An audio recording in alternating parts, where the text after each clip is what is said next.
नमस्कार,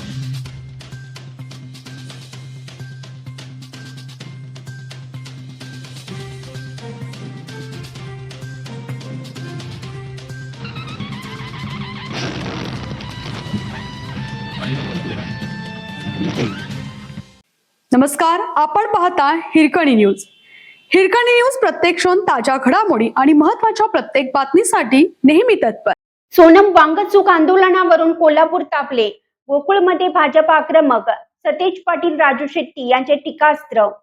केंद्रीय शिक्षण मंत्री धर्मेंद्र प्रधान यांच्या राजीनाम्यासाठी उपोषणाला बसलेले सोनम वांगचूक यांची प्रकृती खालावल्याने दिल्ली पोलिसांनी त्यांना तडकाफडकी रुग्णालयात दाखल केलं.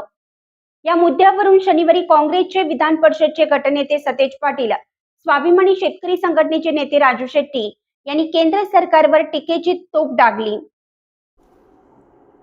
या मुद्द्यावरून शनिवारी काँग्रेसचे विधान परिषदचे गटनेते सतेज पाटील, स्वाभिमानी शेतकरी संघटनेचे नेते राजू शेट्टी यांनी केंद्र सरकारवर टीकेची तोफ डागली. तर सोनम वांगचूक यांच्या उपोषणाला पाठिंबा देण्यासाठी गोकुळ दूध संघाच्या कर्मचाऱ्यांनी निदर्शने केल्याने त्याचा जाब आज भाजपच्या कार्यकर्त्यांनी गोकुळमध्ये जाऊन विचारण्याचा प्रयत्न केला.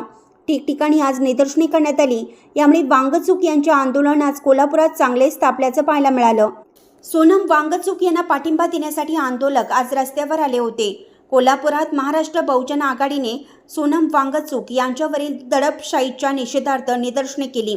अध्यक्ष डॉक्टर अनिल माने, प्रमोद हुपरीकर, राजेंद्र कांबळे, सुरेश जत्राटकर यांच्यासह कार्यकर्ते सहभागी झाले होते. गडिंग्लज येथे समविचारी आघाडीने मान्सून यांच्या समर्थनार्थ निदर्शने केली. यावेळी संविधान जिंदाबाद, सोनम वांगचूक आगे बढ़ो, हम तुम्हारे साथ है, केंद्रीय शिक्षण मंत्री राजीनामा द्या अशा घोषणा देऊन परिसर दणाणून सोडला.